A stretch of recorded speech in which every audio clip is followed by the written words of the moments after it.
तो hello hi नमस्कार this is your परिचित 1500 welcome back to my YouTube channel.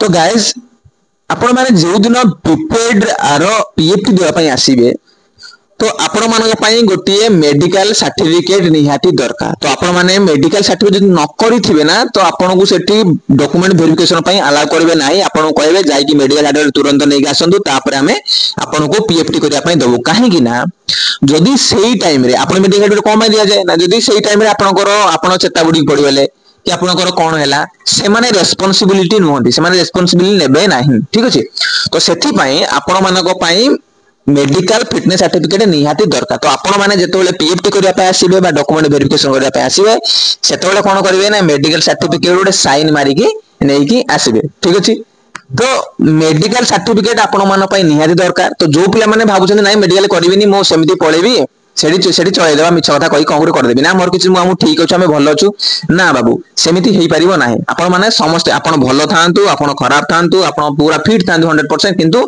Medical certificate गोटे procedure हिसाब रे मेडिकल सर्टिफिकेट आपण मान निहाती दरकार। ठीक अछि तो आज हम से मेडिकल सर्टिफिकेट ऊपर कथा हबा जोटा कि medical fitness certificate at the time of admission process. तो एडमिशन प्रोसेस रे मेडिकल सर्टिफिकेट आउट दिन होची मेडिकल सर्टिफिकेट आउट कोन ना एडमिशन टाइम रे भी सेही जिनसडा दरकार हो। एटा मे बी 5 टाइम रे नै न पारंती मेडिकल सर्टिफिकेट कोन टाइम रे ना एडमिशन टाइम रे भी नै परबे। को भाई ना एडमिशन टाइम रे आपण कहबे जे हमें ठीक अछु सुस्त अछु हमें से जाई ट्रेनिंग करि पारिबो।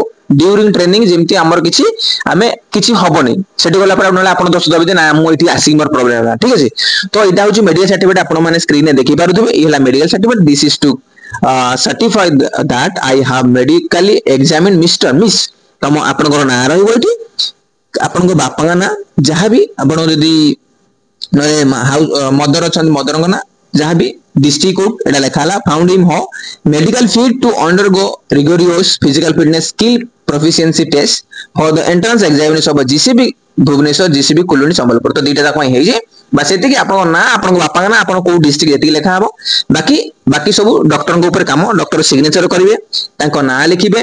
ठीक अछि तापरे डेजिग्नेशन लिखिबे से कोन अछंती तापर तांकर लाइसेंस नंबर एठी पकेबे तान देन सील मारिबे। ठीक अछि एति काम से डॉक्टर करी के आपण मानको देबे। ठीक अछि देले कोन हबो एटा आपण पीएफटी टाइम दिन आपण धरि के आसीबे धरि के आइला पर आपण पीएफटी करिबे। ठीक अछि तो ये हला मेडिकल सर्टिफिकेट तो आपण माने ट्राई करंतु समस्त धरि के आसिया पई।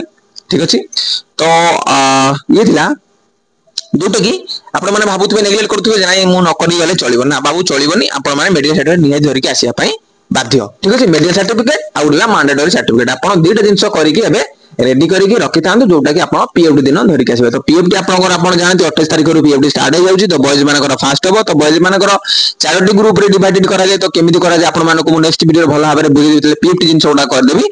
तो आज पई एति की फोन देखावा आउट वीडियो रे से रहली नमस्कार जय जगन्नाथ।